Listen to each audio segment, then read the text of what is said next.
नमस्कार साथियों, स्वागत है आपका अपने चैनल नितेश पांडे में। जैसा कि अभी तक आपको अंग्रेजी विषय चतुर्थ सेमेस्टर की 3 क्लासेस दी जा चुकी हैं। आज यह चौथी क्लास अभिषेक सर आपके बीच लेकर आए हैं। इस क्लास में आपको कम्युनिकेटिव अप्रोच बताई जाएगी। हैंड रिटन नोट्स के साथ आपको अंग्रेजी की सारी क्लासेस दी जा रही हैं। चतुर्थ सेमेस्टर की सारी प्लेलिस्ट हमारे चैनल पर आपको बना दी गई है, आप वहां से पढ़ सकते हैं।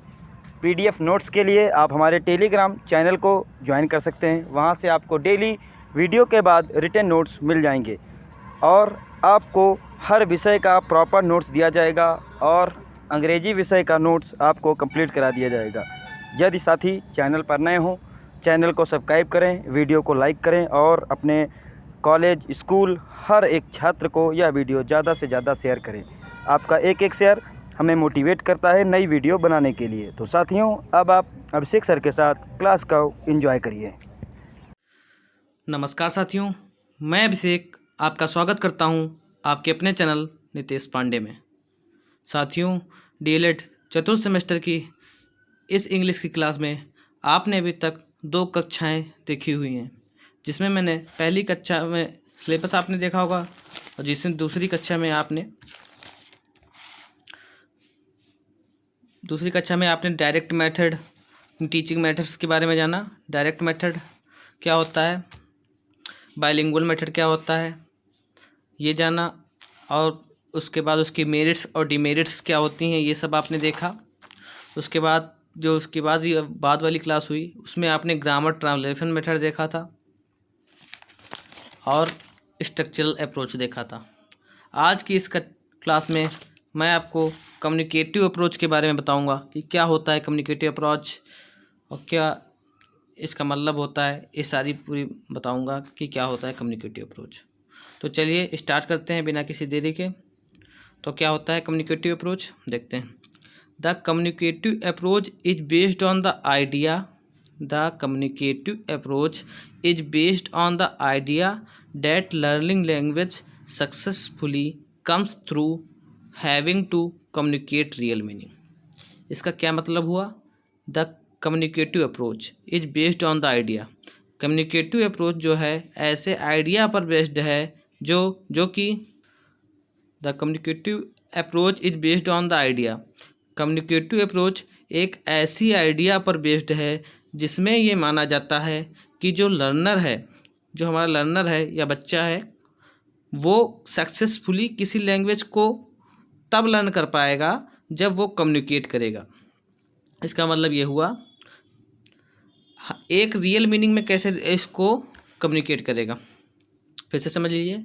The communicative approach is based on the idea that learning language successfully come through having to communicate real meaning. ये एक ऐसे आइडिया पर बेस्ड है जिसमें ये माना जाता है कि लर्नर जो है वो सक्सेसफुली किसी लैंग्वेज को तब लर्न कर पाएगा जब वो कम्युनिकेट करेगा एक रियल मीनिंग में। अदरवाइज वो एक लैंग्वेज को सीख नहीं पाएगा, बट उसको कॉन्फिडेंस नहीं आएगा किसी लैंग्वेज को बोलते टाइम, जिससे वो और किसी के सामने कम्युनिकेट कर सके। जैसे एग्जांपल के तौर पर देखिए, आप हिंदी में बोलते हैं, आपको हिंदी में कॉन्फिडेंस है, लेकिन आपको इंग्लिश में बोलना पड़े, जैसे वो माहौल नहीं बन पाता ना घर में कि अगर इंग्लिश में बोल रहा है तो अगर वो हिंदी में बोल रहा है तो उसको कॉन्फिडेंस आएगा। हम सब हिंदी में बोलते हैं तो हमको ज़्यादा कॉन्फिडेंस है हिंदी में बोलने में, लेकिन भाई अब हमको इंग्लिश में भी बोलना पड़े तो हमको कॉन्फिडेंस नहीं रहेगा ना। तो रियल मीनिंग में हमको उसको कम्युनिकेट नहीं कर सकते क्योंकि हमको आती नहीं, या तो ऐसा माहौल हो घर में कि हम उसको रियल मीनिंग में कन्वर्ट कर सकें। तो यही इसका मतलब है। तो एक ऐसी आइडिया पर बेस्ड है जिसमें जो लर्नर है सक्सेसफुली किसी लैंग्वेज को कम्युनिकेट करे रियल मीनिंग में। तो आशा करता हूँ आपको ये समझ में आया होगा क्या होता है कम्युनिकेटिव अप्रोच। तो चलिए आगे देखते हैं। The communicative approach is generally referred to as the functional notional approach. Functional notional approach, इसको किसी नाम से क्या जाना जाता है? इसको अलग नाम से जाना जाता है फंक्शनल नोशनल अप्रोच। ये आप याद रखिए। The communicative approach is generally referred to as a functional notional approach, इसको फंक्शनल नोशनल अप्रोच में रेफर किया जाता है। ये आप याद कर लीजिए। अब इसके देखते हैं भाई एडवांटेज क्या है। इसके एडवांटेज क्या है? द इंटरेक्शन, एडवांटेज देखेंगे, the interaction between student and teacher. इसमें जो इंटरेक्शन होता है स्टूडेंट और टीचर के बीच में अच्छा होता है। The interaction between student and teachers, मतलब इंटरेक्शन होता है बच्चों और टीचर के बीच में, स्टूडेंट मतलब छात्र और शिक्षकों के बीच। लर्नर सेंटर्ड, जो ये लर्नर सेंटर्ड होता है, मतलब कम्युनिकेटिव अप्रोच लर्नर सेंटर्ड होता है। जो सीखता है उसी पे सेंटर्ड होता है, चाहे बच्चे हों चाहे कोई और भी हो नागरिक, वो अगर लर्नर सेंटर्ड होता है। तीसरा, फ्लुएंसी इज़ द प्राइमरी गोल, आप कितना बोलने में प्रखर हैं। फ्लुएंसी मतलब प्रखर, जैसे हिंदी में जैसे आप इंग्लिश बहुत अच्छे से बोलते हैं फ्लुएंसी, मतलब फ्लुएंसी इसका मेन गोल होता है। प्राइमरी गोल क्या होता है? फ्लुएंसी, बोलने में कितना निपुण है, कोई प्रखर है, तो फ्लुएंसी, फ्लुएंट होना चाहिए, बिल्कुल बिल्कुल तड़ातड़ इंग्लिश बोले या कोई भी लैंग्वेज बोले।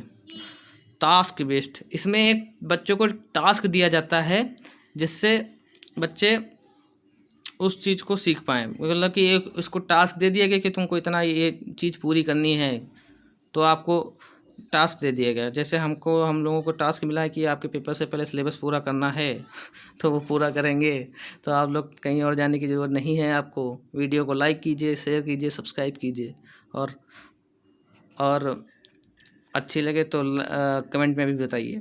तो टास्क बेस्ड होता है, मतलब क्या है कि इनको टास्क बेस्ड होता है ये। इसमें एक टास्क दिया जाता है।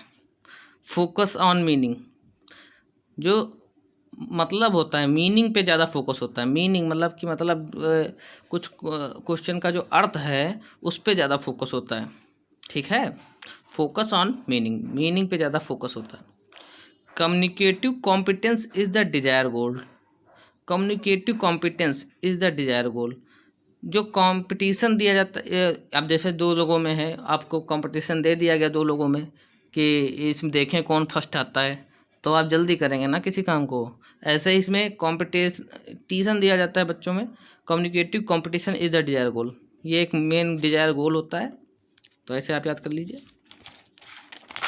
चलते हैं इसके डिसएडवांटेज पे। डिसएडवांटेज भाई देख लेते हैं क्या होता है। This approach focuses on fluency, ये अप्रोच भाई फ्लुएंसी पे तो फोकस करती है, but not accuracy in grammar, grammar की जो एक्यूरेसी है उस पर नहीं फोकस करती, ये भाई इसका डिसएडवांटेज हो गया। एंड प्रोनाउंसिएशन, और जो इसका उच्चारण होता है उस पर नहीं फोकस करती है। This approach focuses on fluency पे फोकस करती है, but not accuracy in grammar, grammar की एक्यूरेसी पर फोकस नहीं करती है। एंड प्रोनाउंसिएशन, और उसके उच्चारण पर फोकस नहीं करती है, ठीक है। अगला देखते हैं। The monitoring ability of the teacher must be very good. Monitoring ability मतलब कि टीचर कैसे क्लास को मॉनिटर करता है, कैसे समझाता है बच्चों को, ये एबिलिटी बहुत अच्छी होनी चाहिए टीचर में। The monitoring ability of the teacher must be very good. बच्चे नहीं हो जाते हैं मॉनिटर, जो अच्छा होता है पढ़ने में उसको मॉनिटर बना दिया जाता है क्लास में, क्योंकि उसको एबिलिटी है, वो टीचर जान गया कि भाई अच्छा बच्चा है, इसको मॉनिटर बना दो, अच्छे क्लास को अच्छे से हैंडल करेगा। यही है कि टीचर में monitoring ability must be very good, बहुत अच्छी होनी चाहिए, ठीक है। अगला देखते हैं। This approach does not focus on error correction, इससे मतलब एरर करेक्शन से कोई मतलब नहीं होता। दिस अप्रोच जो है ये खाली फ्लुएंसी पर फोकस्ड है, तो ये आपको याद हो गया अगर ये केवल प्रखरता फ्लुएंसी पर फोकस्ड है। This approach does not focus on error correction, error correction से मतलब नहीं इसको। This approach does not focus on error correction, error correction पर मतलब नहीं, ठीक, फोकस नहीं रखती है एरर करेक्शन पर। No grammar rules are present, इसमें कोई रूल ग्रामर आराम का कोई रूल नहीं प्रेजेंट होता है, ये इसका डिसएडवांटेज है। तो ये सब डिसएडवांटेज थे इसके, और ये एडवांटेज थे। और क्या होता है कम्युनिकेटिव अप्रोच ये भी बता दिया आपको। तो ये इतना आज हम इतना ही कम्युनिकेटिव अप्रोच ही बताएंगे। इतना आप ये हैंड रिटन बढ़िया से नोट्स हैं इसको बना देंगे, परीक्षा में 2-3 नंबर का 1-2 नंबर का हो जाएगा, आपके लिए काम काफ़ी है इतना। तो ये आप याद कर लीजिए इतनी चीज़। इसकी परिभाषा हो गई भाई। एडवांटेज हो गए, और एडवांटेज जितने सरल हैं कि लर्नर सेंटर होता है, fluency is the primary goal, task based, focus on meaning, हैं the interaction between student and teachers. इतने आसान है तो हमको अभी याद हो गए, अभी तुरंत याद कर लो। Communicative competence is the desire goal, इतने अच्छे से बताया है तो आपको याद हो गया। डिसएडवांटेज भी है कि फ्लुएंसी पे फोकस्ड होता है, एक्यूरेसी ग्रामर की नहीं होती, प्रोनाउंसिएशन पे फोकस नहीं होता है। टीचर की मॉनिटरिंग एबिलिटी गुड होनी चाहिए, अच्छी होनी चाहिए। और this approach does not focus on error correction. Error correction से कोई मतलब नहीं इसको। No grammar rules are present, इसमें कोई ग्रामर का रूल नहीं प्रेजेंट होता। तो ये तो अभी याद हो गए हम लोगों को, देखिए तुरंत याद हो गए। तो आज के इस वीडियो में हमने कम्युनिकेटिव अप्रोच देखा क्या होता है। अब आगे अगली क्लास में मैं आपको ग्रामर पढ़ाना स्टार्ट करूंगा, जो आपके सिलेबस में मेंशन्ड है। ग्रामर में सब नाउन, प्रोनाउन, प्रीपोजिशन सब सिलेबस के अनुसार सब चलेगा। लेकिन अब मैं बुक से पढ़ाऊंगा आपको, क्योंकि इतने कम समय में आपको ऐसे हैंड रिटन लिख के समझाना संभव नहीं है। तो आपको अब मैं बुक से पढ़ाऊँगा। तो आशा करता हूँ आपको अच्छी लगी होगी वीडियो अच्छी लगी तो प्लीज़ इसको लाइक कर दीजिए और अपने अन्य साथियों के साथ ज़रूर शेयर कीजिए। और अगर आपने अभी प्रीवियस क्लासेस नहीं देखी हुई हैं तो आई बटन में उसका लिंक है, प्लेलिस्ट बनी हुई है चैनल पे, जाइए और सारी पूरी वीडियो देखिए। जितनी भी मैंने पढ़ाई हैं अभी 2-3 क्लास वो करवा लीजिए। उसके बाद आगे ग्रामर के रूल्स में पढ़ाऊँगा, वो आप अच्छे से कीजिए। तो साथियों, और चैनल को हमारे जो सब्सक्राइब कीजिए। चैनल सब्सक्राइब करेंगे तभी तो जुड़ पाएंगे, अच्छे से रह पाएंगे, अच्छे से अच्छी वीडियो पाएंगे आप। तो चलिए मिलते हैं अगली क्लास में, तब तक के लिए नमस्कार।